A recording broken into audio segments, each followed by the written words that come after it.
Esta es la tarde en el continente americano.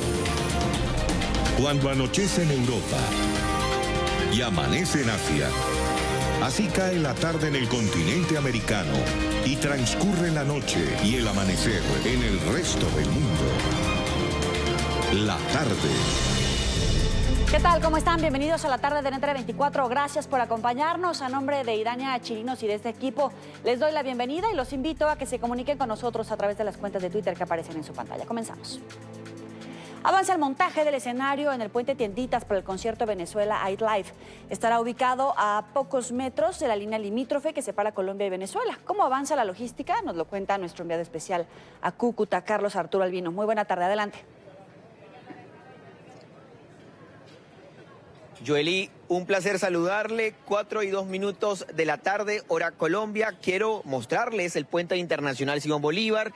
Es el pasar diariamente de los venezolanos. Ha aumentado el flujo de personas, según lo que ha dicho Migración Colombia. Hay muchos rumores de que cerrarían la frontera en las próximas horas por parte de Venezuela. Recordemos que son los que se restringen el paso por este puente internacional. Sin embargo, en el otro puente, el puente de Tienditas, continúan los preparativos para este montaje de la gran tarima para los artistas que van a cantar. Más de 20 artistas confirmados van a estar presentes este viernes 22 desde las 11 de la mañana hasta las 5 de la tarde. En el siguiente informe les mostramos cómo van los preparativos.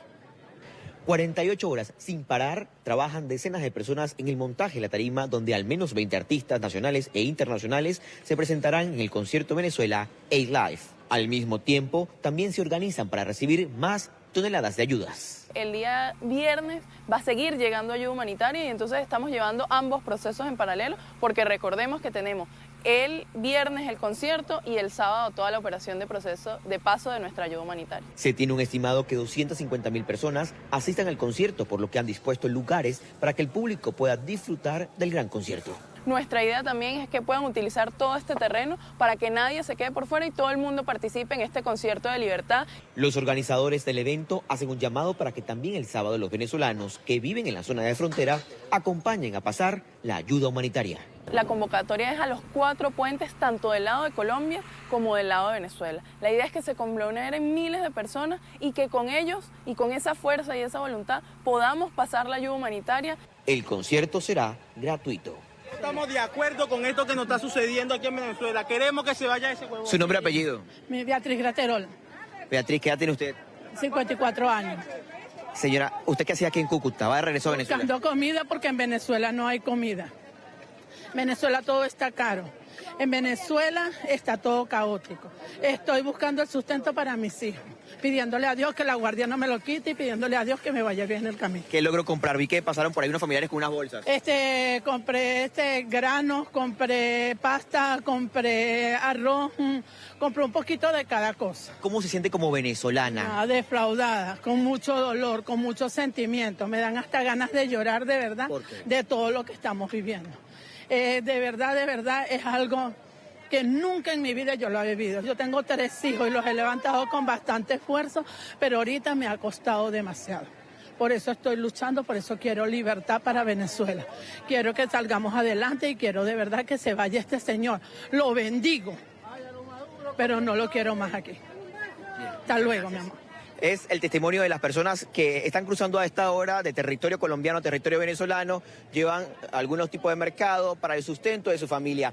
Miren, hemos conocido otro tipo de drama. Una familia venezolana acá en Cúcuta duerme en el andén. Es un señor con su esposa y 3 hijos. Por la falta de alimentos en Venezuela, no les quedó más remedio que venir a dormir en las calles de Cúcuta.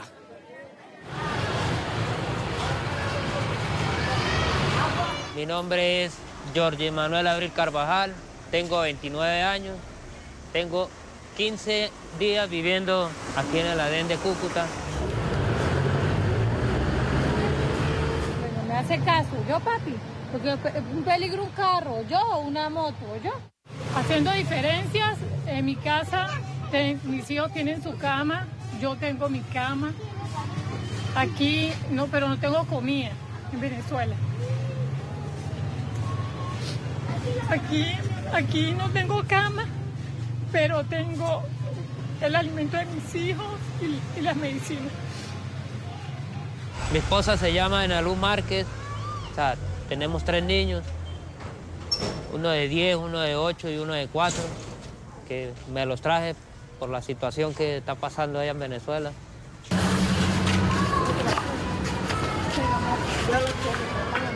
Muy triste porque cuando nos acostamos sin comer, yo desde la mañana era como ganas de llorar porque yo todo lo que hacía, yo cuando me daban la comida yo la botaba y yo me quería, ahorita la necesito. Ahorita quiero. Se llama Genaí Celeste, tiene 10 años. Ella llora, o sea, de repente, ¿cómo le digo? En el sentido de la comida, si desayunaba no almorzaba, si almorzaba no cenaba.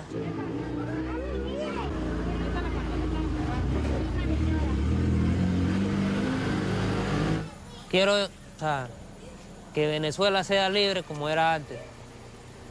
O sea, llegar, tú encontrar lo que tú quisieras encontrar.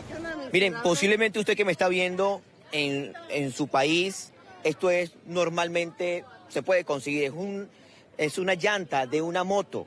Y hasta acá, hasta Cúcuta, llegan venezolanos cruzando medio país para poder llegar hasta acá. ¿Cuánto tiempo usted reunió para poder conseguir esto acá en Cúcuta? Saque la cuenta, cuesta 65.000 pesos y el sueldo allá son 18.000 mensual. Más aparte de eso hay que sacar para la comida, hay que rebuscarse uno para poder comprarla. ¿Cuánto tiempo duró usted reuniendo? Uy. ¿Mucho? ¿La ayudaron? ¿Cómo fue? Pues una parte me ayudaron y otra parte la compré. Ahí lleva también papel higiénico, papel algo... No, eso allá no hay nada, ya no hay nada. Este viernes habrá un concierto. Sí. Usted asistirá a este concierto y el sábado es el paso de la ayuda humanitaria. ¿También va a ayudar en el paso de la ayuda humanitaria? Claro, lógico. Claro, nosotros nos anexamos en la página, pero la saquearon. Pero igual estamos ahí en la ayuda humanitaria. Ahí hay una marcha el viernes 23 donde yo vivo también y todos van a salir. Bien, soy la muchísimas multinaria. Gracias a usted. Muchísimas gracias.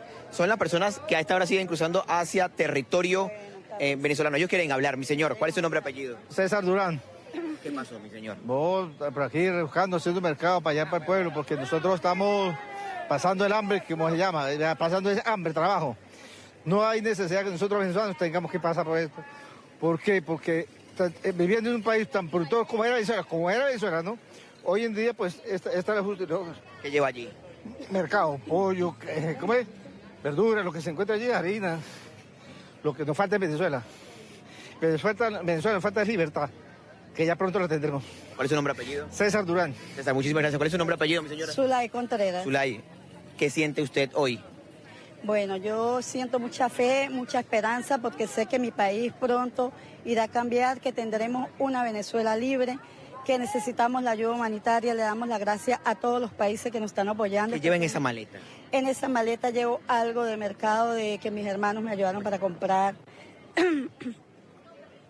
Ahí nos está abriendo la maleta para mostrar más o menos lo que están comprando. Allí, papel, con su harina. permiso, voy a abrir la maleta para que los televidentes lo vean. Claro.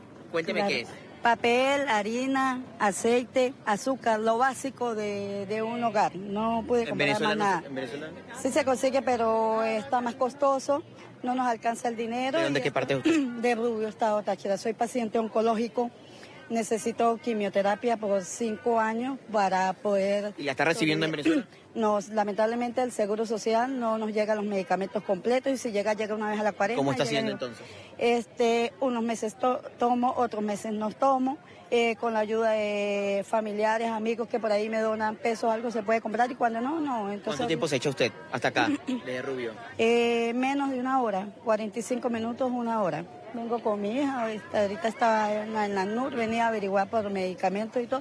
Necesitamos urgentemente la ayuda humanitaria para todos los pacientes, para seno y vida y todo. Muchísimas gracias, mi señora. Gracias a usted. Ahí está, son historias de personas, son diferentes los testimonios, pero todos enmarcados en el tema de los alimentos, medicamentos y medicinas. Joelí, quiero despedirme con esta imagen que sigue siendo dolorosa, un puente que se ha convertido para los venezolanos en un escape, en mejores oportunidades, porque aunque no puedan salir del país, están abasteciéndose de alimentos, de medicinas, para poder seguir viviendo. Es lo único que quieren hacer, estar bien, tener lo básico, tener una vida mejor. es lo que hemos podido recabar aquí con los testimonios de las personas. Gracias a ustedes, por ejemplo, miren, en este momento está pasando un carro funerario. Hasta esto tiene que ocurrir. Acá tienen que llevarlo hasta la mitad del puente, Joelí y amigos televidentes, en el carro funerario. Luego llega hasta la mitad del puente, extraen el ataúd, hacen el transbordo hacia el otro territorio venezolano y vuelve. Así sigue la marcha. Son los dramas que se viven diariamente acá en la frontera entre Colombia y Venezuela. Joelí. Gracias. Vamos a regresar al epicentro de la noticia cuando así se requiera. Gracias por esta información. Avanzamos este miércoles. Luisa Ortega Díaz, la fiscal general de Venezuela en el exilio, exhortó a las fuerzas militares en Venezuela a permitir el ingreso de la ayuda humanitaria. Dijo que el proceso comenzado por el presidente interino Juan Guaidó es irreversible. A solo 3 días del ingreso de la ayuda humanitaria que la comunidad internacional y todos los factores democráticos han impulsado, el Ministerio Público sigue comprometido con esta acción que beneficiará al pueblo venezolano. Estamos en permanente articulación con el gobierno interino liderado por el presidente Juan Guaidó, quien tiene el deber constitucional y legal de ocupar dicha función hasta que cese la usurpación. Es bueno aclarar que el lapso previsto en la Constitución para convocar elecciones comienza a transcurrir una vez que Nicolás Maduro abandone el poder que usurpa y se designe un poder electoral autónomo e independiente, capaz de garantizarnos elecciones libres, transparentes y auditables. Toda interpretación distinta lo que procura es beneficiar a una tiranía agonizante. Este proceso es irreversible y de eso ya están conscientes la mayoría de los integrantes de la Fuerza Armada. A ustedes, hombres y mujeres de armas, es una decisión patriótica facilitar el ingreso de la ayuda humanitaria que tanto necesitan sus familias y todos los venezolanos. Salven el honor militar que está siendo ultrajado y mancillado. Apoyen la libertad de Venezuela.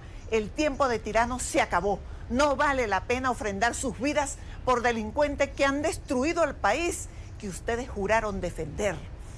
Todos los venezolanos decidimos ser libres y nadie lo podrá detener. Vamos bien, Venezuela. 4 de la tarde, 14 minutos en la costa este de los Estados Unidos. Vamos a revisar otros temas de la agenda informativa del día. Es noticia el Congreso Mundial del Derecho, en el que personajes de la política pidieron nuevamente el apoyo al presidente interino de Venezuela, Juan Guaidó. El expresidente del Ecuador, Osvaldo Hurtado, aseguró ver en Guaidó a un joven político con las cualidades necesarias para enfrentar al madurismo y no caer en lo que denominó la trampa del diálogo. Marcelo Moncayo tiene el informe desde Madrid.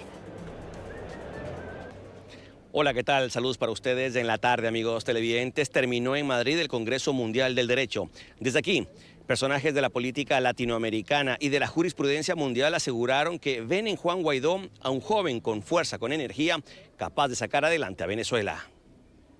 Terminó en Madrid el Congreso Mundial del Derecho. Desde allí, algunos de los participantes analizaron la situación política que se vive en Venezuela. Para el expresidente del Ecuador, Osvaldo Hurtado, Juan Guaidó tiene el carácter político para no caer en falsos diálogos.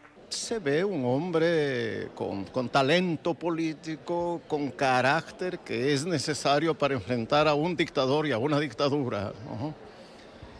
Y yo, como todos los latinoamericanos que hemos luchado contra Chávez desde el principio, no en los últimos años, y contra Maduro y contra Correa igualmente desde el principio, bueno, estamos contentos con que haya un líder en Venezuela que no caiga en la trampa del diálogo, que enfrente a la dictadura, que le desafíe en las calles, ¿no? Y que busque el poder. De su parte, el presidente entrante de la Asociación Mundial de Juristas considera que la comunidad internacional valora la oportunidad de salida que ofrece Guaidó, pues se ampara en la Constitución y no en la fuerza, como lo está haciendo el gobierno chavista.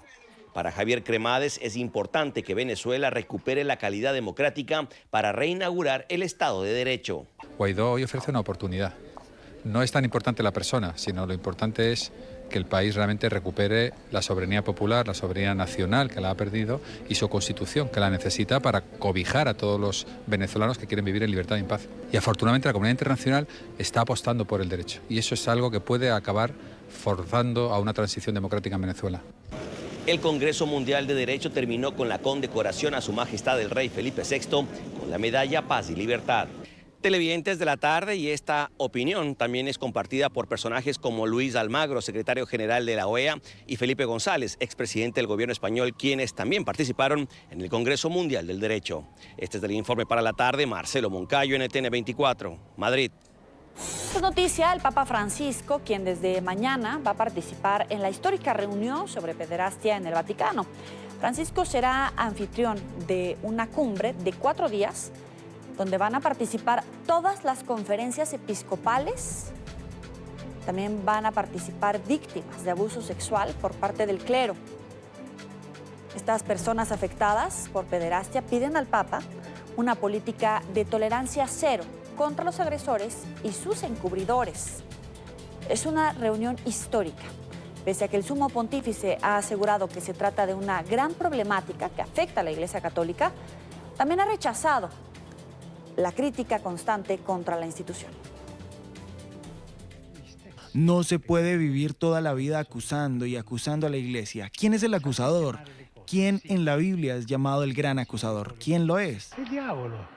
El diablo. Y los que se pasan la vida acusando no son hijos del diablo, porque el diablo no tiene hijos, sino que son amigos, primos y parientes del diablo. Y esto está muy mal.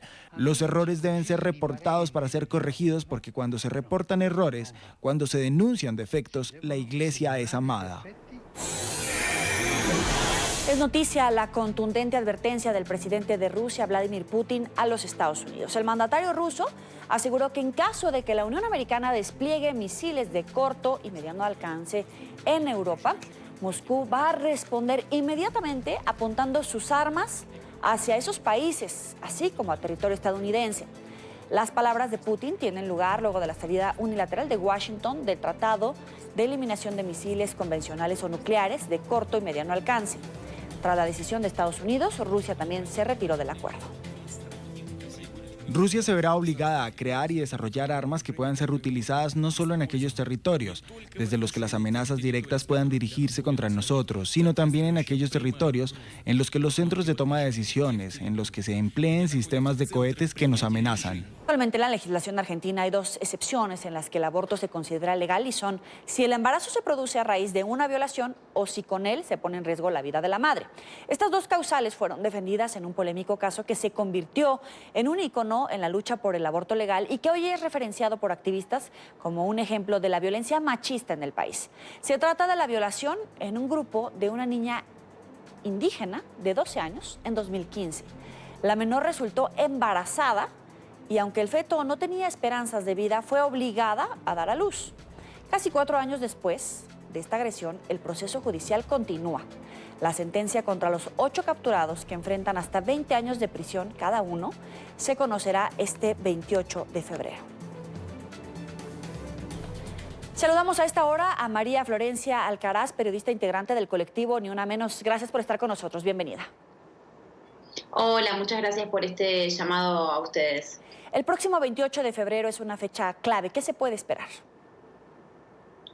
En relación al juicio que va a comenzar, sí, la verdad es que después de varios años tenemos la posibilidad de que se sepa y que se juzgue, y más allá de que la prisión no siempre es una respuesta para todas las demandas de los movimientos sociales y de los derechos humanos, en este caso tenemos la posibilidad de que se sepa la verdad sobre lo que pasó con esta niña Wichi, que el movimiento de mujeres, el movimiento feminista, ha dado por llamar Juana. Así que sí, es una de las historias más paradigmáticas de los últimos años en Argentina, y esperemos que se haga justicia por Juana, la justicia que no tuvo y los derechos a los cuales no tuvo acceso en el momento que fue víctima de una violación y no tuvo acceso a la interrupción legal del embarazo que le correspondía en la Argentina y que en Argentina existe desde el año 1921. Claro, existe esa legislación, evidentemente Argentina goza de una cultura, un movimiento que incluso tú participas, donde hacen conciencia de este tipo de temas. Pero, ¿cuál es el entorno político que permite que este tipo de casos se sigan registrando ante un juzgado que tiene que procesar a este grupo de hombres y que ha pasado todo lo que ha sucedido en este caso sin que esta chica haya recibido justicia? Bueno, las causas por abuso sexual en la Argentina y creo que también en el mundo, hay que pensarlas, y en la región sobre todo, tienen muchísimas dificultades para las víctimas porque ellas pasan por todo un proceso de revictimización y en el que saben que porque hay un sistema imperante que es el patriarcado, saben que va a ser difícil que sean escuchadas y que les crean sobre lo que les pasó, sobre lo que tuvieron que transitar. Entonces muchas víctimas de abuso sexual eligen no transitar el camino tradicional de la justicia, ir a los tribunales a pedir una respuesta reparatoria y que pueda sanar aquello que les ocurrió. Otras sí optan por este camino y este es uno de esos casos. En Argentina lo que tenemos en este momento es una conciencia amplísima de que el aborto es un derecho que no está bajo discusión. Recién ustedes ahí mostraban las imágenes del pañuelazo, una acción que se hizo ayer, 19 de febrero, es un día de acción verde por el derecho al aborto legal. Entonces lo que tenemos en Argentina es una conciencia amplísima de que se trata de un derecho, pero cuando las mujeres y todas las personas gestantes van al Estado a reclamar por este derecho que les corresponde, se encuentran muchas veces con un paredón y eso es un problema, que se amplió la conciencia, se amplió el debate público, la conversación pública sobre este tema.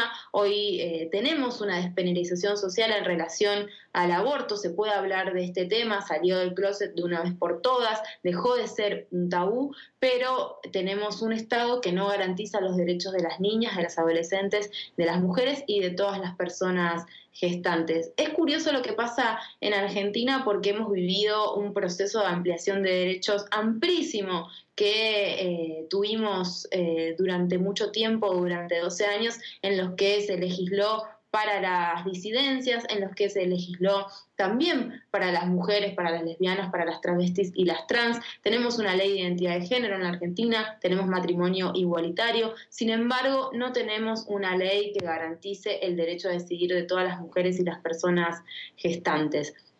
Lo que pasó el año pasado, lo que pasó en el 2018 con el freno que impuso el Senado es claramente la demostración de que hay fuerzas fácticas mucho más amplias de lo que tiene que ver con los límites geográficos de la Argentina, sino con lo regional, porque yo estoy convencida que el aborto no fue ley en Argentina porque si se despenalizaba y legalizaba el aborto en Argentina, eso iba a hacer un efecto dominó en distintos países de la región que incluso están con situaciones más restrictivas que las que hay en mi país. Entonces hubo un freno decidido desde sectores antiderechos, desde grupos fundamentalistas religiosos, tanto evangélicos como cristianos, para frenar que el aborto sea legal en Argentina, y eso es lo que vivimos en el Senado. Obtuvimos media sanción y fue una conquista. Yo creo que no se puede hablar en términos de derrota porque no se puede hablar de derrota cuando vemos las imágenes que recién pasaban ustedes de toda esa juventud movilizándose en la calle exigiendo una respuesta política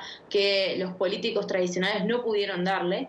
No podemos hablar de derrota en esos términos. Hubo una conquista, pero no se consiguió la ley, que es lo que se sigue pidiendo. En el libro que publiqué en Editorial Marea el año pasado, que se llama Que sea ley, y se llama así porque sigue siendo un deseo, recopilo todo lo que ocurrió el año pasado, que no solamente tiene que ver con lo que ocurrió en el 2018, sino que tiene una tradición, una historia del movimiento feminista en las calles en Argentina desde hace más de 30 años, luchando para que el aborto sea un tema de prioridad de la agenda política en Argentina. Y el año pasado eso se logró y hoy no hay vuelta atrás. Me parece que hay un camino irreversible y que más tarde, más temprano, el aborto va a ser ley en Argentina. Sin embargo, en ese camino, en una ese sociedad periodo, más consciente, más responsable, María Florencia, en este sentido? Porque en el caso de esta chica, tenía 12 años y fue víctima de un abuso sexual por un grupo. ¿Pero qué nos falta como sociedad? Porque no es el único caso. Puede ser una situación normal en la que una persona decide no tener un hijo por las razones que le correspondan. Pero ¿qué nos falta como sociedad para permitir ese tipo de responsabilidad por la opinión y la decisión del otro, pero también de empatía en un caso tan grave como este?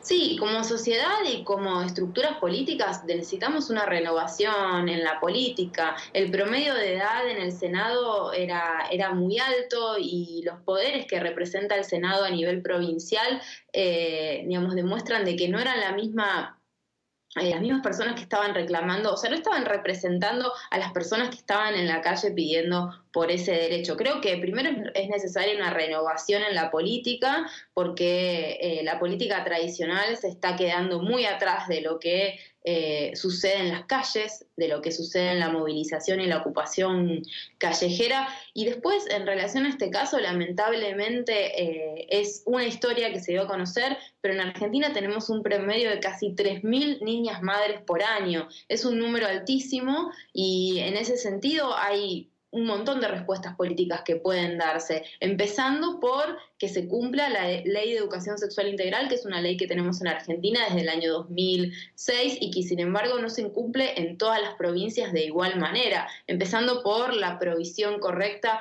de anticonceptivos. Y después, en el caso de los varones, en este caso estamos hablando de una violación correctiva, de una violación colectiva.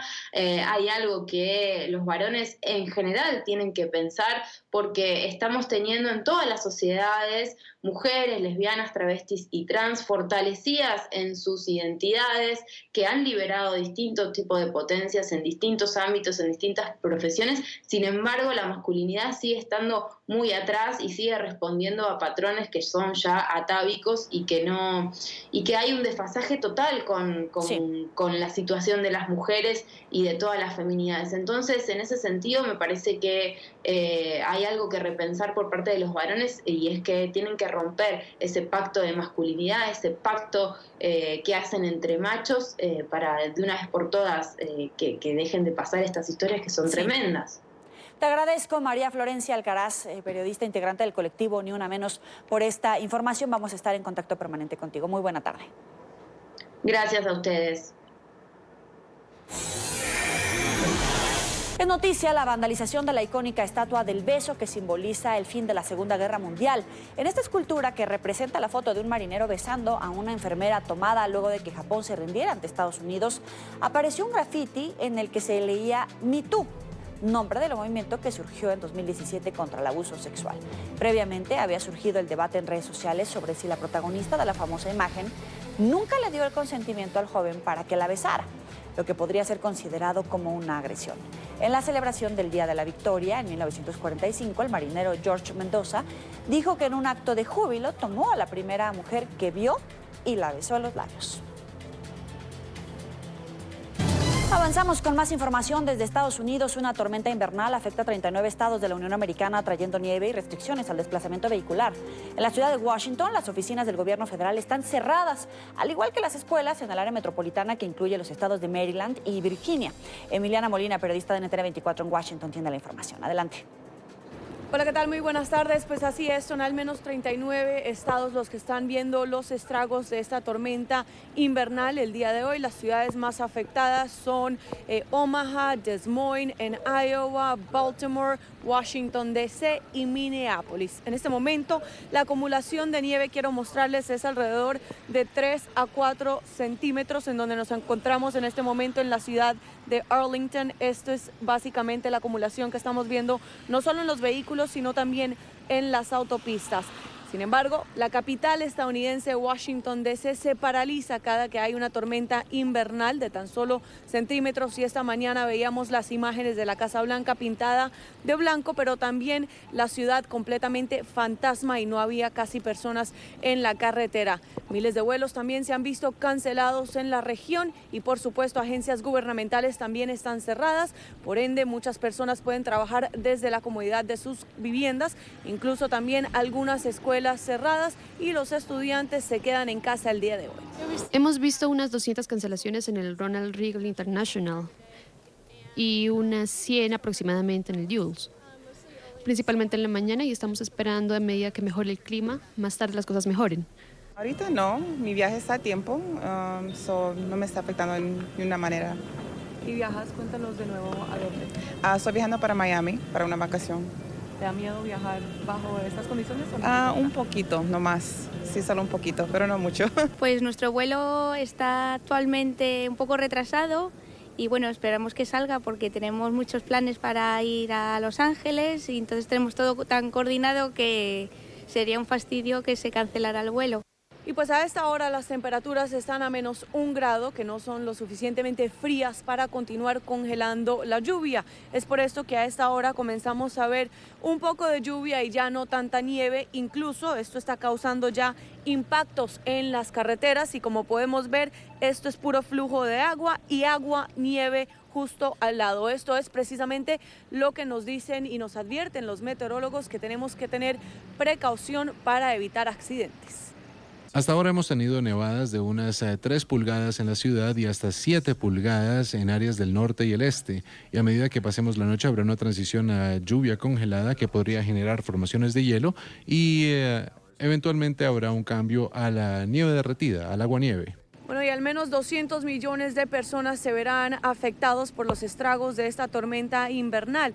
Sin embargo, en la región metropolitana, si bien la acumulación de nieve no es mucha, podemos ver que carreteras como esta aún no están completamente despejadas. Y mientras las autoridades de la región metropolitana intentan no solo echarle sal a la carretera, sino también despejarla con las barredoras de nieve, muchas veces los vehículos no dan abasto. Y es por eso que muchos jefes de agencias gubernamentales o directores de escuelas optan por darle la oportunidad a las personas de quedarse en su vivienda para así evitar accidentes. Esta es toda la información que tenemos desde Arlington, Virginia. Emiliana Molina, regreso al Centro Internacional de Noticias. Gracias, Emiliana. Y según medios de comunicación estadounidenses, el Departamento de Justicia podría anunciar la próxima semana que el fiscal especial Robert Mueller le ha entregado al nuevo fiscal general de la Nación, William Barr, el reporte final con las pesquisas sobre la trama rusa.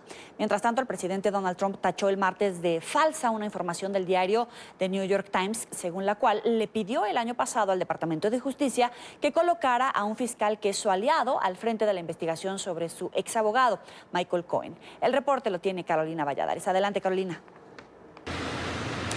¿Qué tal? Buenas tardes desde Washington. Según el diario The New York Times, fue el pasado año, a finales de 2018, cuando el presidente de los Estados Unidos llamó al fiscal interino Matthew Whitaker para preguntarle si podía poner a un aliado suyo, al fiscal federal del Distrito Sur de Manhattan, Jeffrey Berman, al frente de las pesquisas de su ex abogado Michael Cohen. Hay que recordar que en aquel entonces la Fiscalía de Nueva York estaba averiguando sobre ese papel que habría jugado Michael Cohen en el presunto pago de sobornos tanto a la actriz para cine de adultos Stormy Daniels como a la modelo de Playboy Karen McDougal, para conseguir que así no hablaran de esas presuntas relaciones que habrían mantenido con el presidente de los Estados Unidos, Donald Trump. No, para nada. No sé quién les dijo eso, son noticias falsas. Hay muchas noticias falsas ahí afuera. ¿Cuál es el estatus de su relación con el señor Whitaker? Muy bueno. Tengo gran respeto por el señor Whitaker, creo que ha hecho un gran trabajo, creo que es una persona muy directa, lo vi durante la audiencia, vi parte al menos. Siento que fue excepcional, es un muy buen hombre y deberían agradecerle a esta nación. Y esta no es la única tormenta, pero mediática, que está haciendo frente al presidente de los Estados Unidos, puesto quien fue el director del FBI en reemplazo a James Comey, que recordemos fue destituido por el presidente Donald Trump en 2017. Estamos hablando ahora de Andrew McCabe. Ha publicado aquí un libro bajo el título The Threat, traducido en español como La amenaza, que hace un retrato crudo de la administración de Donald Trump cuando él estaba al frente del FBI. Entre las perlas que ha soltado en las páginas de ese libro, dice, más bien asegura, que el presidente Donald Trump es un activo para los rusos, palabras de las que se han hecho eco los medios de comunicación en Estados Unidos y que Donald Trump no ha dudado en criticar. La prensa nunca ha sido más deshonesta de lo que es hoy. Se escriben historias que no tienen ninguna base en los hechos, y quienes las escriben ni siquiera llaman para preguntar por una verificación. Están totalmente fuera de control. Tristemente, mantuve a muchos de ellos en el negocio. Dentro de 6 años todos irán a la quiebra. Y también dice Andrew McCabe en las páginas de su libro que altos funcionarios de la Casa Blanca intentaron incidir en el Departamento de Justicia en relación a esas pesquisas sobre Russiagate, haya habido o no obstrucción a la justicia por parte del presidente de los Estados Unidos. Lo cierto es que son muchas las deserciones en ese Departamento de Justicia. La más sonora fue el pasado año la de Jeff Sessions, quien fue obligado a dimitir de su cargo como fiscal general, y hace apenas unos muy pocos días, este lunes, Ross Rosenstein, quien es el vicefiscal, ha anunciado también que a mediados de marzo dimitirá de su cargo. Este reporte desde Washington, Carolina Valladares para NTN 24. Gracias, Carolina. Y grave denuncia de Médicos Sin Fronteras. Según la ONG, las autoridades mexicanas han maltratado a un grupo de por lo menos 1.700 migrantes que se encontraban refugiados en una fábrica abandonada en la ciudad fronteriza de Piedras Negras. Esto es en Coahuila. Según el reporte de esta organización, policías y militares prohibieron la salida de los migrantes de esta fábrica durante todo el fin de semana. Además, impidieron la entrada de representantes de la ONG a las instalaciones. Aseguran que tras dejarlos salir, los trasladaron a zonas inseguras. La forma en que las autoridades mexicanas han tratado a los migrantes en Piedras Negras es inaceptable. Más de 1.700 personas han sido retenidas contra su voluntad en una fábrica abandonada, rodeadas de policías y soldados mexicanos, confinadas como si fueran delincuentes. En esta parte del programa nos acompaña María Hernández, coordinadora del proyecto Transmigrantes de la organización Médicos Sin Fronteras. Gracias por estar con nosotros. Bienvenida. Hola, buenas tardes. María, quisiera empezar por pedirle si nos puede completar un poco más de la información del trato que recibieron estas personas en esa fábrica. Bueno, lo primero un poco para contextualizar el proyecto en el que trabajamos con Médicos Sin Fronteras. Nosotros tenemos puntos de atención en diversas zonas del país, en la que damos atención primaria, atención en salud mental y también la parte de orientación en trabajo social. En paralelo nos coordinamos con la Secretaría de Salud para referencias de segundo y tercer nivel y con otras organizaciones para cubrir aquellas áreas a las que nosotros no llegamos, como es, por ejemplo, la parte más legal, ¿no? En Piedras Negras, concretamente, nosotros tenemos un punto de atención que está en Nuevo Laredo, en el estado de Tamaulipas, que está a 2 horas de Piedras Negras. Entonces fue la semana del 4 de febrero cuando llega a esta comunidad de Piedras Negras unos 1.700 migrantes, y en esa misma semana, al día siguiente, desplazamos a un equipo multidisciplinar para ver cómo podemos sumar esfuerzos. Nuestros mensajes son claros, ¿no? A estas personas las acoge y encierra en un albergue temporal en esta fábrica abandonada. Parece ser que pues migrar sí que en ciertas partes es un delito, y hay que recordar que concretamente en México es simplemente una falta administrativa. Entonces a estas personas no podían moverse libremente, solo podían salir, toda aquella persona que no estuviera en situación regular en México no podía salir del recinto, tenían que esperar hasta 2 horas de fila para poder ir ya sea al banco o a un supermercado, acompañados de un oficial de migración.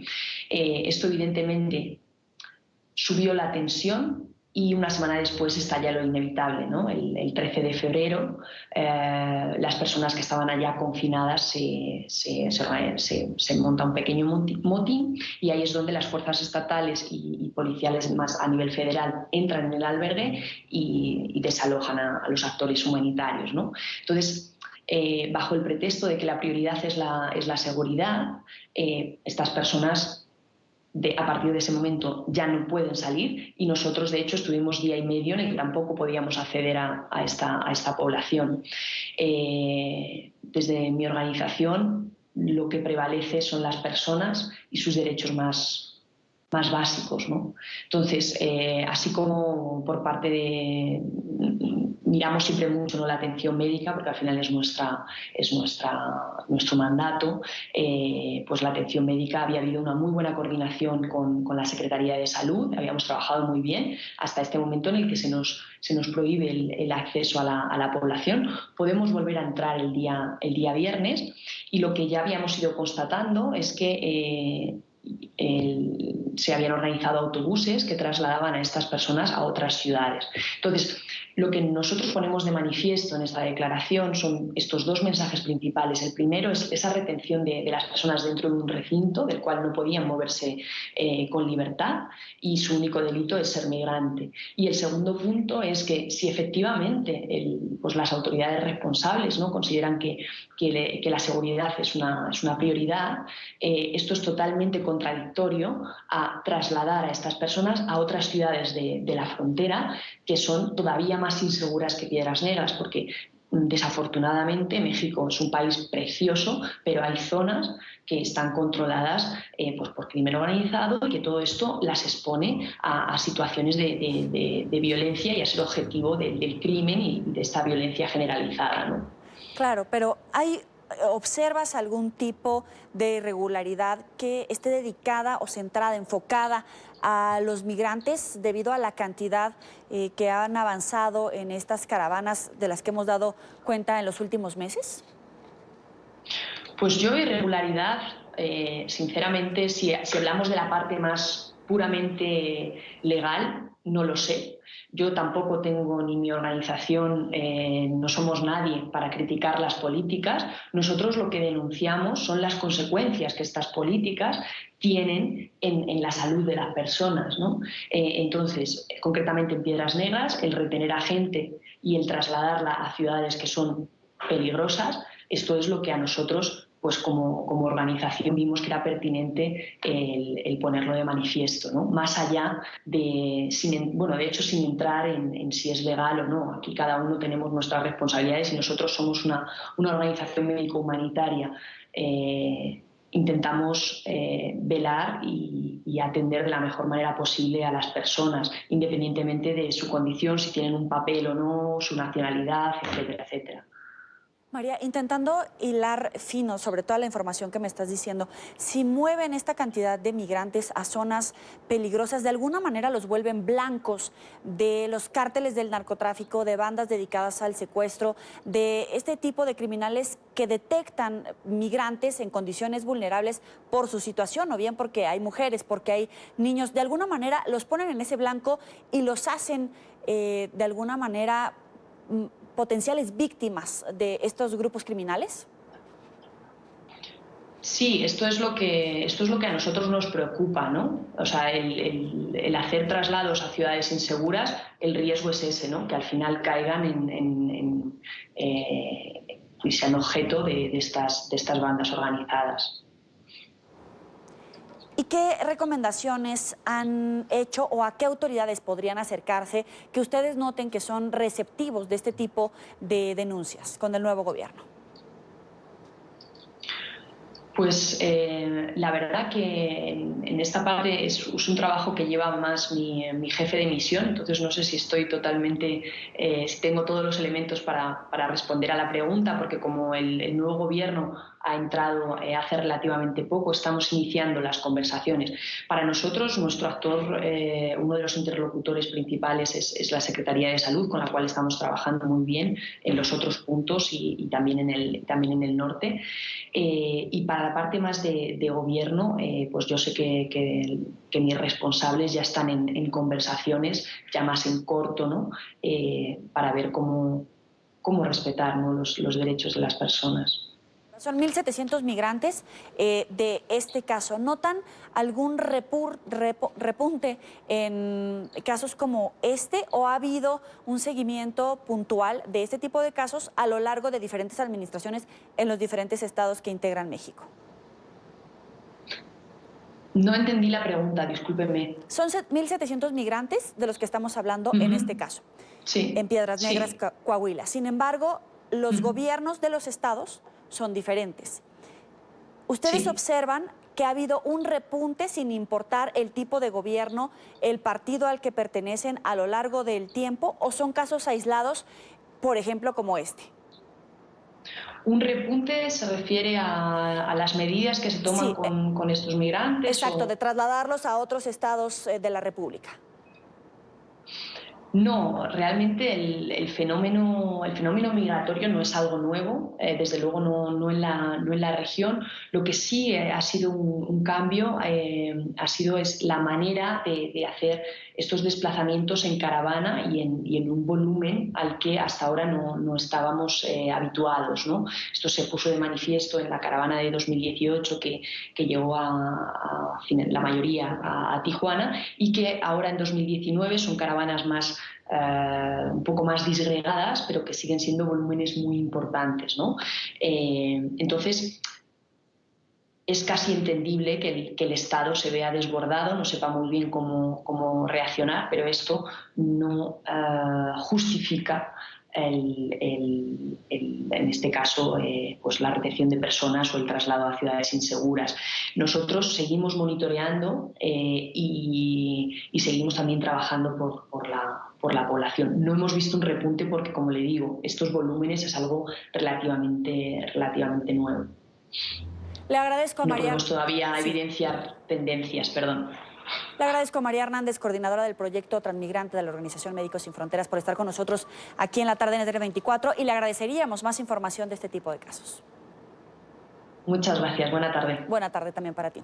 Avanzamos. El presidente de Estados Unidos, Donald Trump, reaccionó al anuncio de precandidatura presidencial del senador Bernie Sanders para los comicios del 2020.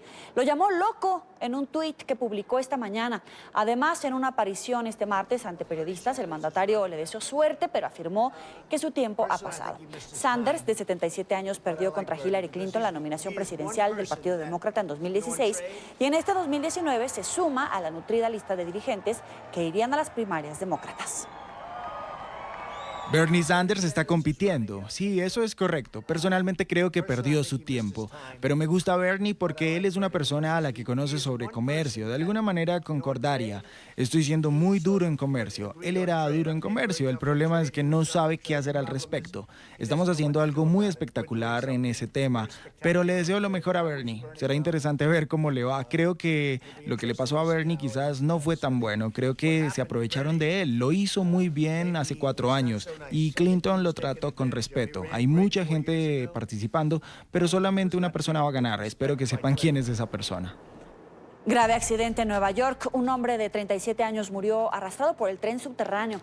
Según testigos, luego de la llegada del tren, parte de su ropa o la correa de su mochila habrían quedado atrapadas en uno de los vagones. Cuando el tren inició la marcha, comenzó a ser arrastrado hacia un túnel donde, tras sufrir traumas severos, falleció. Gracias por seguir con nosotros en la tarde de NTN 24. Avanzamos. El presidente interino de Venezuela, Juan Guaidó, invitó a los venezolanos a acudir el próximo sábado a los cuarteles militares para exigir a los soldados que permitan el ingreso de la ayuda humanitaria. Aseguró que los opositores al régimen se concentrarán de manera pacífica, pero de manera muy contundente. Las declaraciones de Guaidó fueron dadas durante una reunión con transportistas en Caracas. Daniela Zambrano tiene la información. Adelante, Daniela, buena tarde.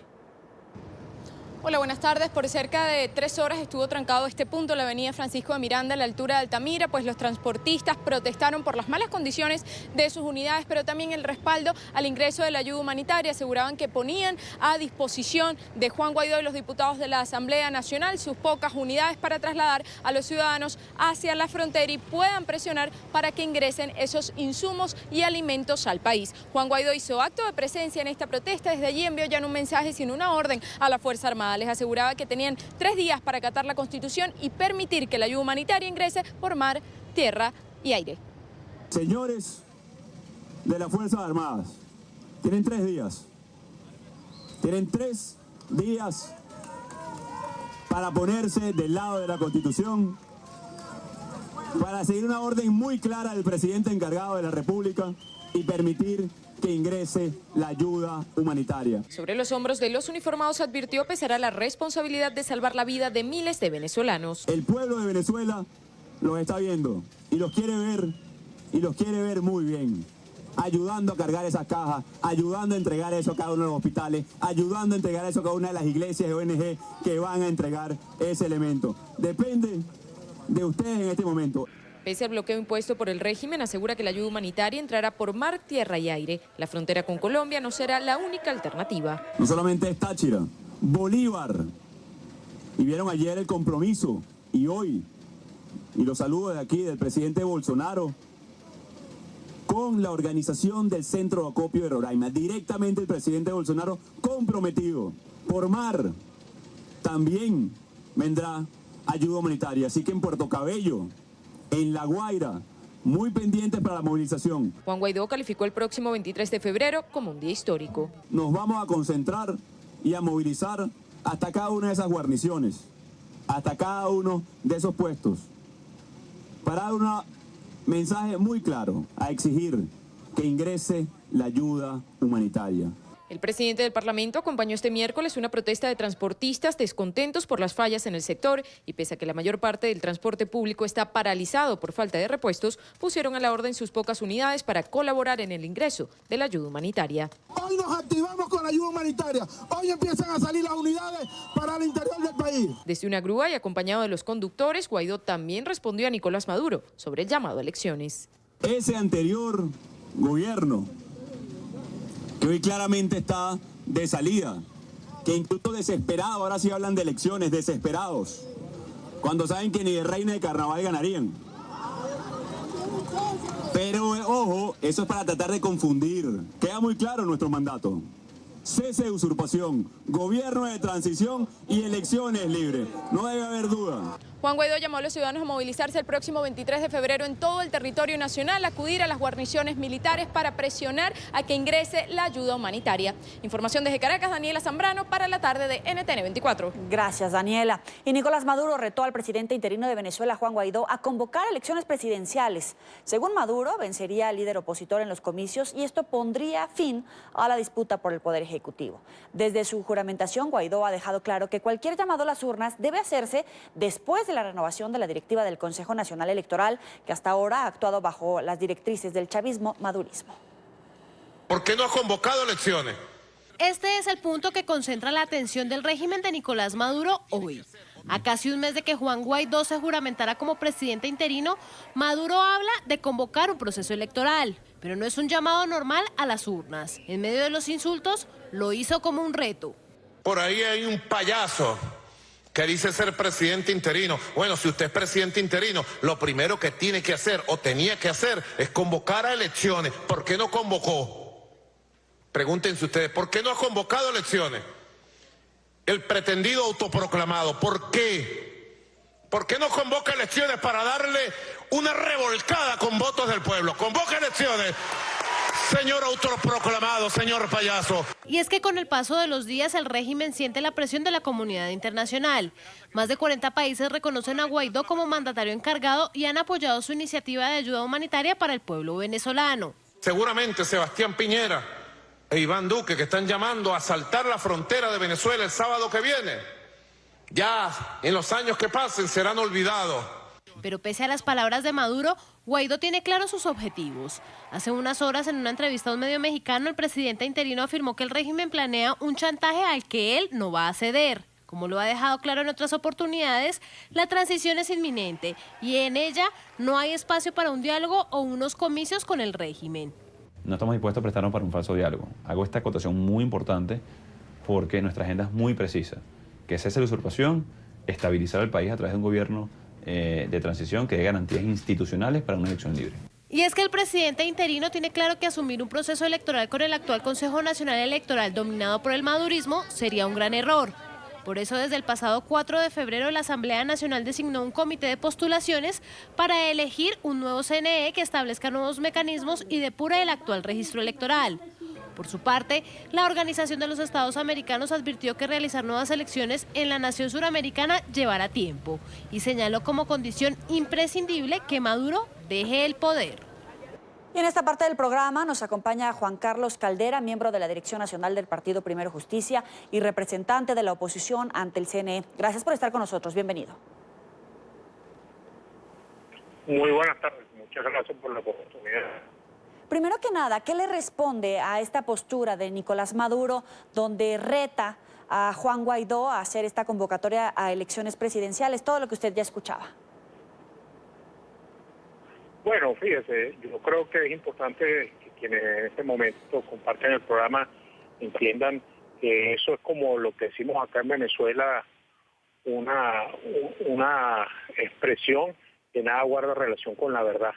No hay nada que le tema más a Nicolás Maduro que la fuerza del pueblo expresada a través del voto, como lo ha demostrado cuando en el 2018 manipuló todo el proceso electoral para hacerse una elección con él mismo y no permitir la verdadera expresión del pueblo venezolano. De manera que esa expresión no guarda ninguna relación con lo que es el deseo sincero, el deseo de ellos de mantenerse en el poder, si tiene que ser someterse a la voluntad del pueblo expresada en los votos. Y la lucha de Venezuela, y es uno de los elementos más importantes, es que cese la usurpación, podamos constituir, como lo ordena lo que establece la Constitución, un gobierno de transición y poder entonces darle a los venezolanos, a través de unas elecciones libres, transparentes, creíbles, generales, la decisión como corresponde en democracia.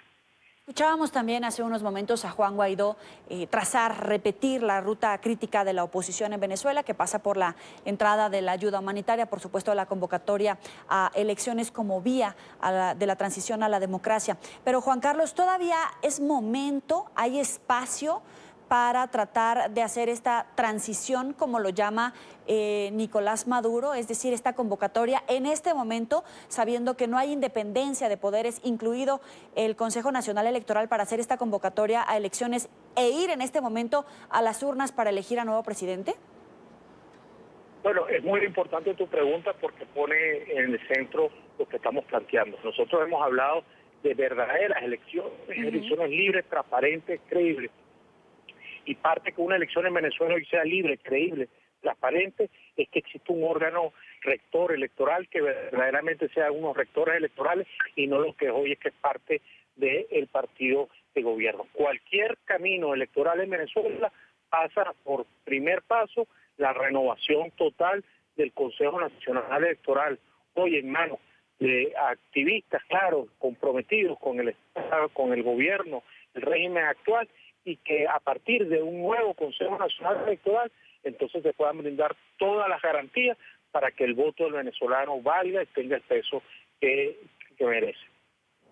Claro, sin embargo, el madurismo seguramente podría utilizar esta postura para decirle a los venezolanos que es la oposición la que no quiere negociar, la que no quiere evitar una potencial confrontación. ¿Cómo responder ante estos discursos de Maduro de que a través de la entrada de ayuda humanitaria es una intervención militar de los Estados Unidos, tratando de voltear totalmente el discurso de la oposición? Mira, hoy en Venezuela el pueblo está profundamente claro de qué es esta lucha. Es una lucha por la libertad, por el futuro, por el progreso, para que la gente tenga acceso a alimentos, a medicinas, y la gente sabe quién es el obstáculo hoy, quién es la persona que hace que su vida sea más complicada, y que esa persona se llama Nicolás Maduro y su régimen. De manera que para nosotros los venezolanos hoy no hay una discusión de quién es el que tiene la razón, quién es el bueno, quién es el malo. Hay todo un país mayoritario que clama por una ayuda humanitaria como uno de los elementos para superar la crisis y que por supuesto su mayor anhelo es el anhelo de cambio y progreso. El gobierno prende toda la maquinaria comunicacional para tratar de desvirtuar esta realidad, pero en cada rincón donde tú te metes en Venezuela la gente está profundamente clara de quién es el responsable de su crisis, quién es el obstáculo para que en el país exista progreso y qué es lo que debemos hacer los venezolanos.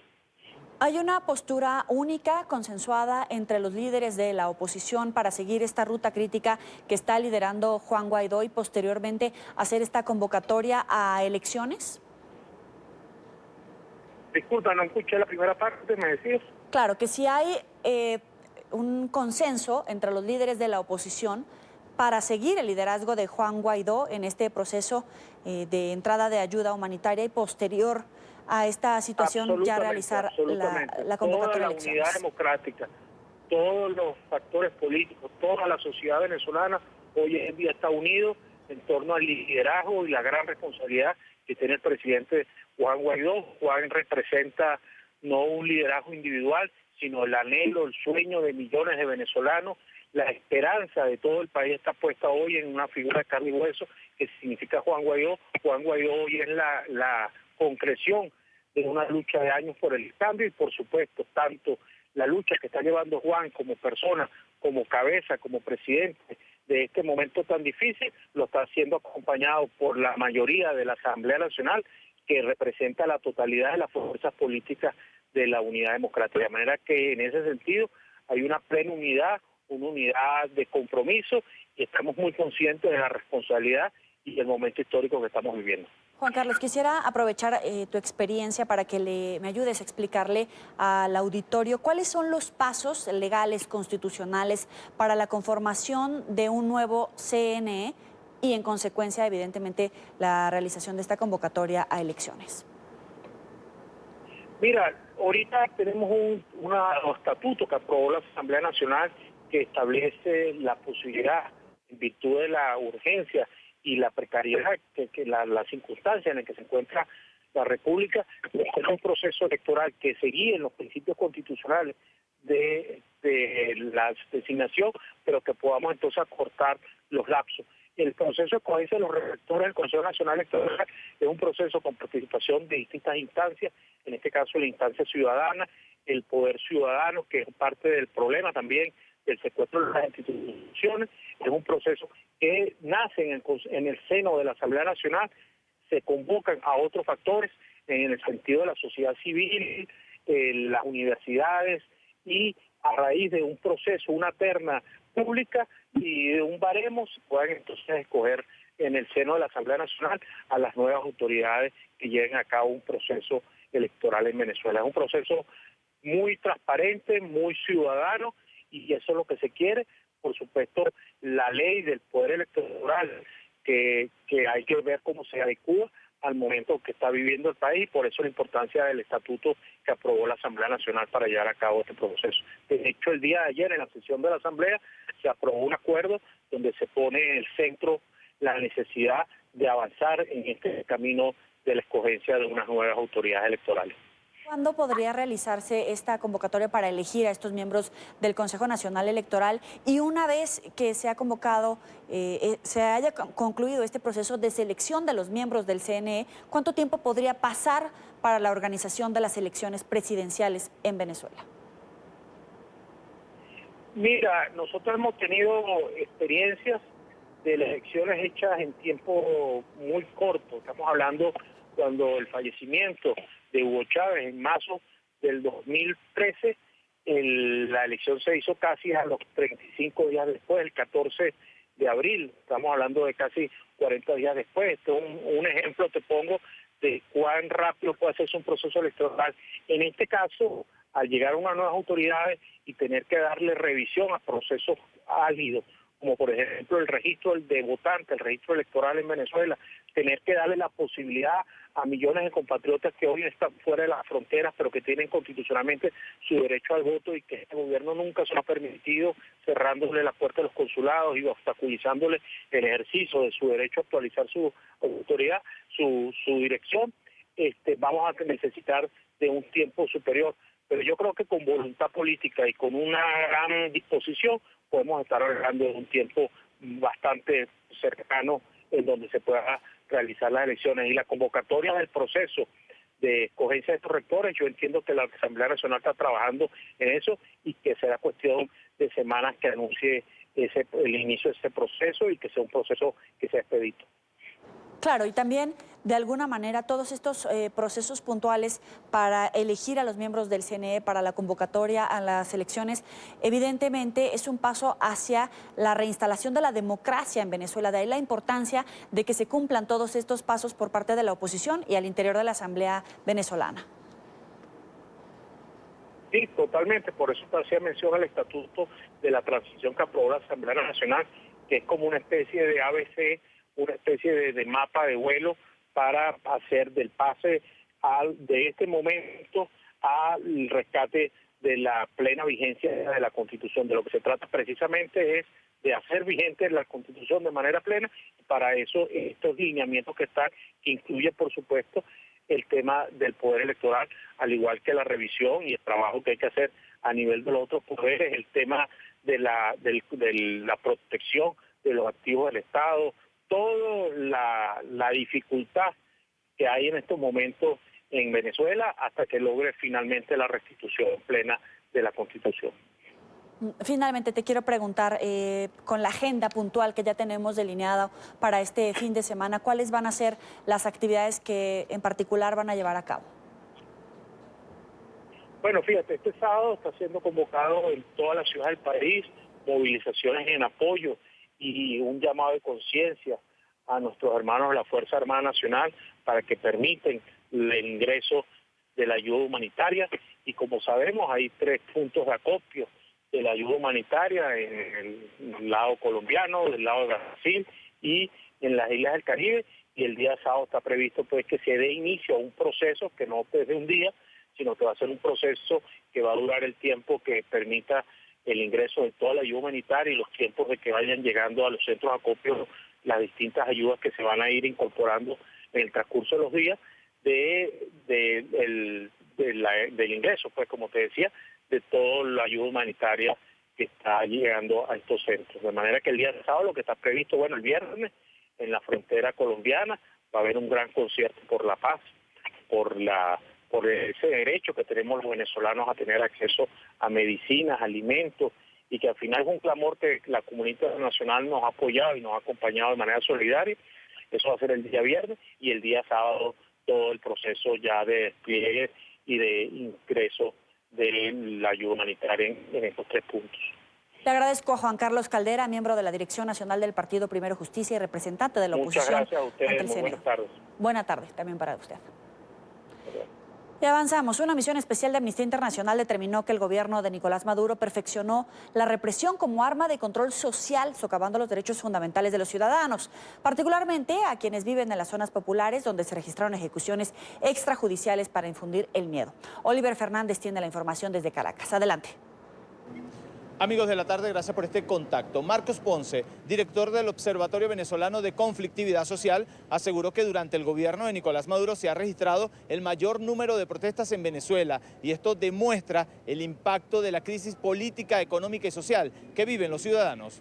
El pueblo venezolano ha estado permanentemente activo exigiendo sus derechos humanos en las calles y en el 2018 quienes más protestaron fueron los vecinos de los sectores populares y los trabajadores. Y esto es muy importante porque hay una conexión directa con lo que viene ocurriendo en el 2019. Cuando ya vemos la situación del 2019, encontramos que en enero, por ejemplo, logramos documentar más de 2.500 protestas durante todo el mes. De manera que allí vimos cómo los ciudadanos, sobre todo de los sectores populares, sectores que en el pasado se identificaron con el partido de gobierno, salieron durante todo el mes de enero a exigir derechos sociales, pero fundamentalmente a exigir un cambio político en Venezuela y a exigir que entre la ayuda humanitaria. Durante el año 2018, el Observatorio Venezolano de Conflictividad registró 12.000 protestas en Venezuela, casi 35 diarias, y el 85% de ellas para exigir derechos económicos. Los venezolanos tienen tiempo saliendo a las calles a protestar. En el 2018 lo hicieron para exigir, por ejemplo, atención médica, protestas en contra de la inseguridad alimentaria por la carestía de los productos, por la escasez. Las comunidades salieron a exigir y a rechazar los apagones porque no tenían agua potable, porque no tienen venta de gas doméstico, y algo muy preocupante que incluso hasta familiares, hasta pacientes con enfermedades crónicas y sus familiares desesperados han tenido en Venezuela que salir a protestar para llamar la atención de las autoridades, lamentablemente sin ningún tipo de respuesta. Y es que la crisis en Venezuela no se puede ocultar, se ve en las calles y los más afectados son las mujeres y niños. Afecta de manera diferenciada a mujeres, niñas y adolescentes y ha aumentado las brechas de género, dejando en evidencia la ausencia de políticas públicas auténticamente feministas. Así, son ellas quienes llevan el mayor peso de la emergencia en sus hombros y a través de ellas y de sus testimonios podemos sondear la profundidad de la crisis. El último dato disponible de los boletines epidemiológicos del año 2016 dan cuenta de un aumento de la mortalidad materna en 65% en tan solo un año. Aunque no tenemos datos disponibles oficiales, todo parece indicar que esa cifra es hoy mucho peor. Amnistía Internacional considera que el sufrimiento de los venezolanos no puede ser utilizado como herramienta de control político. Es así que el Estado está en la obligación de reconocer los derechos económicos y reconocer la crisis. En la información que manejamos desde Caracas, continúen con más de la tarde de NTN 24. Gracias, Oliver. Y a esta hora saludamos a Erika Guevara Rosas, directora para las Américas de Amnistía Internacional. Gracias por estar con nosotros. Bienvenida. Gracias a ustedes. Estaba escuchando este reporte y habla del sometimiento por parte del régimen venezolano a los venezolanos, al hambre, a los castigos, al miedo, evidentemente también a esta persecución a todo aquel que participe en un acto civil contextualizado en la Constitución de manifestarse en contra de estas políticas de gobierno. ¿Es sistemática esta persecución ya como tal debido al número que se han registrado en todos estos sentidos? Bueno, Amnistía Internacional ha venido documentando en los últimos años el deterioro de la crisis de masivas violaciones a los derechos humanos. Y sin duda alguna hemos confirmado, reconfirmado la existencia de una política sistemática de represión violenta por parte de las fuerzas de seguridad bajo el mando de Nicolás Maduro en contra de la población que ejerce sus derechos a la libertad de expresión y asociación pacífica. Lo que vemos hoy día es un patrón que se ha repetido en los últimos años, el uso excesivo e indebido de la fuerza letal para callar las voces de aquellas personas que se están manifestando debido a la emergencia humanitaria creada por las graves violaciones a los derechos económicos y sociales. Hemos documentado que del 21 de enero al 25 de enero, 41 personas fueron asesinadas en el contexto de protestas. Documentamos 6 casos emblemáticos de ejecuciones extrajudiciales que se cometieron en diferentes puntos del país con un común denominador que es precisamente el de castigar a la población, sobre todo de sectores populares, porque valientemente se han atrevido a manifestarse pidiendo un cambio de gobierno. Estas ejecuciones extrajudiciales tienen un patrón común en donde las fuerzas especiales de la policía bolivariana han cometido las ejecuciones y después manipulado las escenas del crimen precisamente para simular pues una especie de enfrentamiento y después acusar a estas personas de ser delincuentes cuando en realidad claramente y después de la recolección de toda la evidencia hemos podido oír que se tratan de ejecuciones extrajudiciales como castigo por haberse atrevido a protestar y ser rostros visibles de estas protestas. Si hablamos de ejecuciones extrajudiciales, de casos de uso excesivo de la fuerza, de esta represión sistemática, ¿Amnistía Internacional puede conformar un nuevo expediente contra Nicolás Maduro y su régimen ante la Corte Penal Internacional por esta documentación que han logrado recabar? Bueno, esperamos que la documentación y las evidencias que Amnistía Internacional ha colectado a lo largo de los años, particularmente en los últimos 5 años, puedan servir de evidencia para futuras acciones emprendidas por la comunidad internacional, ya sea a través de la jurisdicción universal. Y cierto es que le hemos solicitado a la Corte Penal Internacional que considere los hechos acontecidos en las últimas semanas en Venezuela como parte de su examinación preliminar y que decida si tiene competencia para conocer de estos hechos. Solicitado a la comunidad internacional a través del Consejo de Derechos Humanos de las Naciones Unidas para que ponga fin a la impunidad a través de la creación de algún mecanismo de investigación independiente que permita no solo conocer estos hechos, pero también construir recomendaciones para soluciones duraderas ante la gravísima crisis de masivas violaciones a los derechos humanos que enfrenta Venezuela y la mayoría de su población durante muchos años. Conforme se endurece este cerco diplomático contra Nicolás Maduro, conforme han avanzado esta ola de sanciones contra Nicolás Maduro y por supuesto también a los integrantes de su régimen, ¿se ha visto también un incremento en la represión, en la violencia contra los ciudadanos? Bueno, la represión continúa. Esto ha sido una política sistemática de las autoridades bajo el mando de Nicolás Maduro. No han cambiado los patrones, pero cierto es que los han perfeccionado y que ahora vemos una represión selectiva, sobre todo en los sectores populares, en los sectores que están sufriendo de las mayores consecuencias de esta grave emergencia humanitaria y crisis de derechos económicos y sociales. Son estos sectores que a través del control social, que antes era la distribución de alimento y que ahora no es efectiva porque ni siquiera el Estado tiene las capacidades para seguir suministrando las necesidades más básicas, pues las calles para protestar y exigir un cambio de gobierno, y lo que están encontrando como respuesta pues es esta represión, este uso desmedido de la fuerza, una violencia radical en contra de estas comunidades. Así que efectivamente vemos cómo continúa esta política de represión que busca intencionalmente hacer un control social y acallar a las voces que hoy día protestan y demandan el ejercicio de derechos. ¿Usted observaría como necesario, como fundamental que haya una vigilancia durante este fin de semana, no solamente por el concierto y pues todas las necesidades evidentemente que puede registrarse alrededor de una cantidad tan importante de gente que va a acudir a este lugar, sino sobre todo por el acceso de la ayuda humanitaria y por la presencia de ciudadanos que van a tratar de acercarse a militares para pedirles que permitan el acceso a esta ayuda humanitaria? ¿Observa que hay algún riesgo de represión, de brotes de violencia durante este fin de semana? Bueno, esperamos que esto no ocurra porque hay miles de vidas que podrían estar en riesgo. Nosotros hemos hecho un llamado a la comunidad internacional precisamente para que se busquen mecanismos de solución pacífica al conflicto que hoy día existe en Venezuela, dada el incremento de las tensiones sociales en una coyuntura de crisis institucional. Hemos hecho también un llamado a las fuerzas de seguridad bajo el mando de Nicolás Maduro para que pongan fin a la represión y a las graves violaciones a los derechos humanos.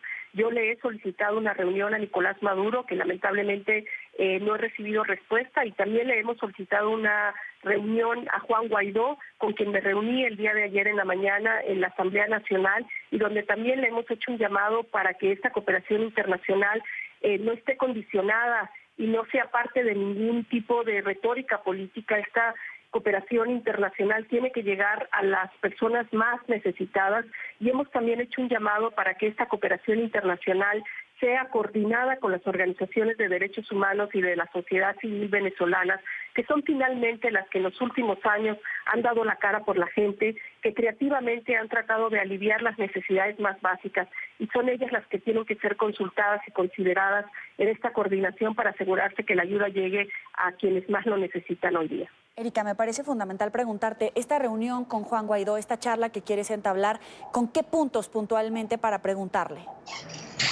No, ya la he tenido. El día de ayer en la mañana me he reunido con él y hemos compartido nuestras preocupaciones de esta grave situación de masivas violaciones, pero también hemos hecho llamados puntuales a la Asamblea Nacional para que tome medidas legislativas que protejan a las víctimas de estas graves violaciones a los derechos humanos y que garanticen su derecho a la verdad, a la justicia y a la reparación.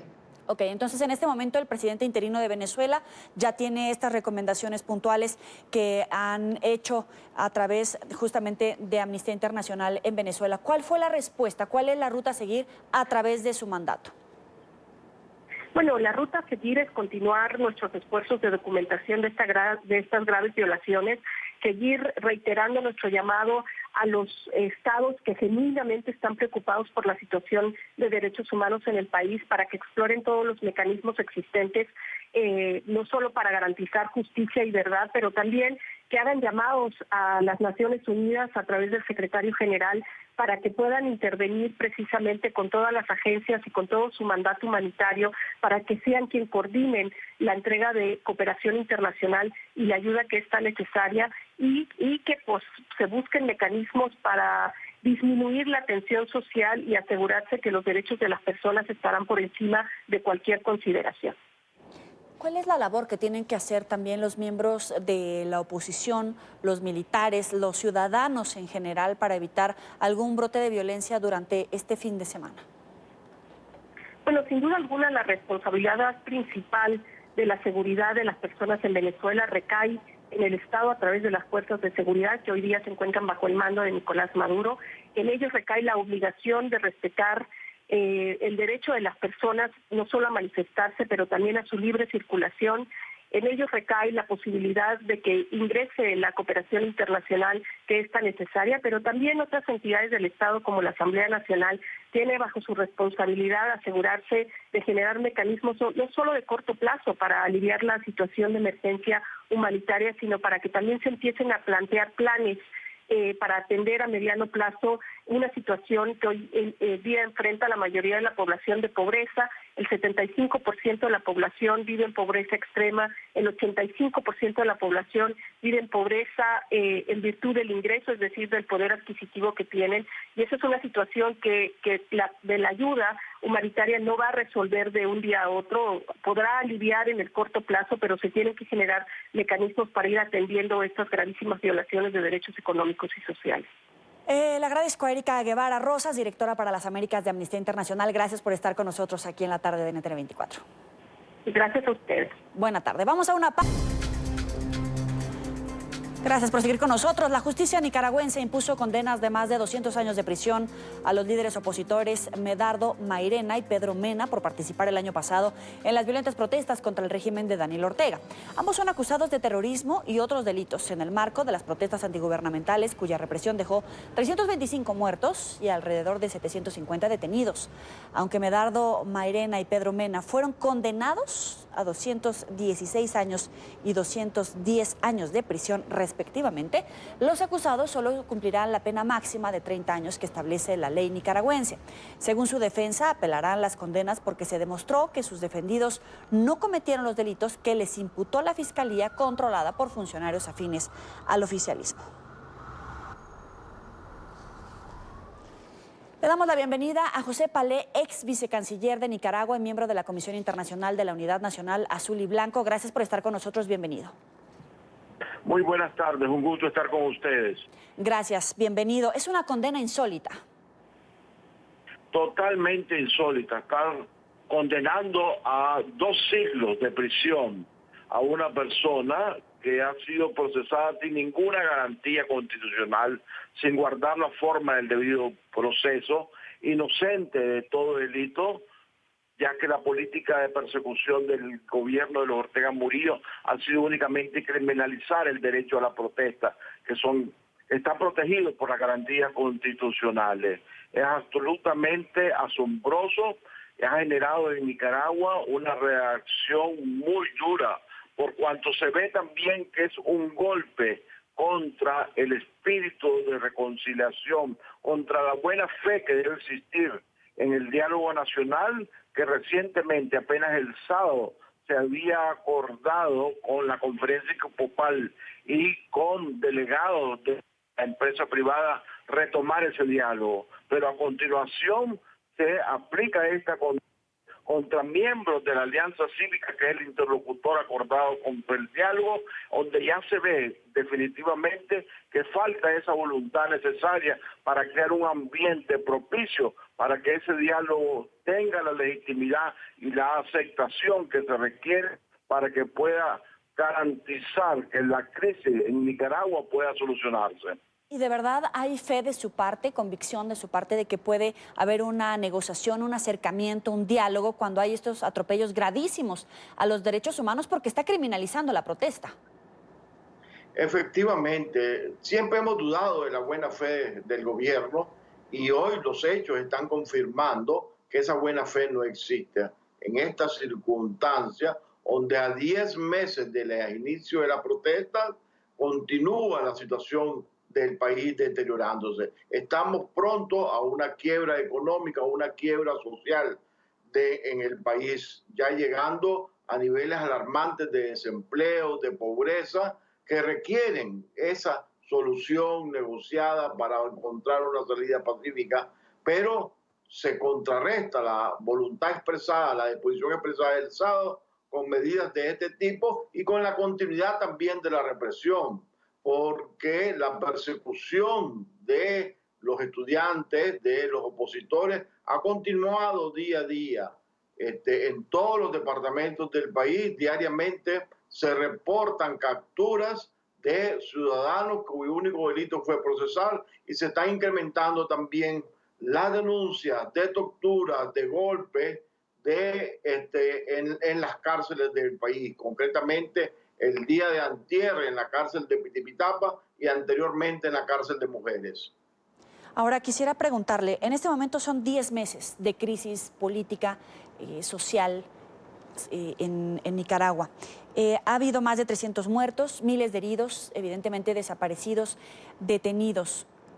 y evidentemente tampoco hay una intención de querer escalar la violencia a puntos, por ejemplo, como los que se viven en Venezuela. Pero entonces, ¿cuál es la ruta a seguir cuando no hay disposición del gobierno de Daniel Ortega para dar marcha atrás en esta ola de represión contra los ciudadanos, pero tampoco puede seguir con esta crispación, no se puede dejar que se siga pasando el tiempo? Yo creo que la presión internacional a través de la acción diplomática concertada de la Unión Europea, de los Estados Unidos, de la Organización de Estados Americanos, del Vaticano y la crisis ya tocaron la puerta de los Ortega Murillo, que Ortega está queriendo demostrar con esta sentencia, con esta persecución continua, que está en una posición de fuerza. Pero a mi entender ya está convencido que no ha logrado contener las protestas ni la situación de reclamo de la población con la represión y que deberá sentarse. De la disposición de parte de los nicaragüenses de continuar buscando una salida negociada, existe la Alianza Cívica y la Unidad Nacional Azul y Blanco están dispuestas a sentarse, pero desde luego el punto prioritario, el primer punto es la liberación de los presos políticos, es el cese de la represión y el regreso de los organismos defensores de los derechos humanos que fueron expulsados del país, entre otras medidas. Tiene Ortega que dar gestos para que ese ambiente positivo, previo, exista y que el diálogo pueda tener éxito. De nada le sirve seguir demostrando que está en el uso de la fuerza. Eso los nicaragüenses lo conocemos, la comunidad internacional lo conoce, pero no le permitirá encontrar una solución. La crisis afecta principalmente al gobierno. No solo afecta a los nicaragüenses que estamos cayendo en una situación de más pobreza, no solo afecta a los empresarios, afecta al gobierno que ya está en una difícil situación presupuestaria y que está generando más reclamos de los ciudadanos, entrando en una etapa que nosotros hemos dominado de autodestrucción. Todo lo que hace va contra ellos mismos. Le agradezco a José Palé, ex vicecanciller de Nicaragua y miembro de la Comisión Internacional de la Unidad Nacional Azul y Blanco. Gracias por estar con nosotros aquí en la tarde de NTN 24. A las órdenes, un gusto. Hasta luego. Vamos a la luna llena más brillante de este año. Este martes ocurrió uno de los fenómenos más esperados de 2019, luna de nieve o superluna, una de las más grandes y brillantes de los últimos años. Diferentes personas alrededor del mundo se prepararon para visualizar este espectáculo. Esta es la segunda superluna de 2019. La primera ocurrió el 21 de enero y la próxima será el 21 de marzo. Países de África, Europa y Asia pudieron apreciar mejor el fenómeno natural en comparación con América, donde no se vio de la misma manera. De todas formas, fue espectacular. Así llegamos al final de la tarde por hoy. Recuerden seguirnos en las cuentas de Twitter, también en Instagram, @NTN24, @YoelyRamírez.journalist. Gracias por estar con nosotros. Pásela muy bien.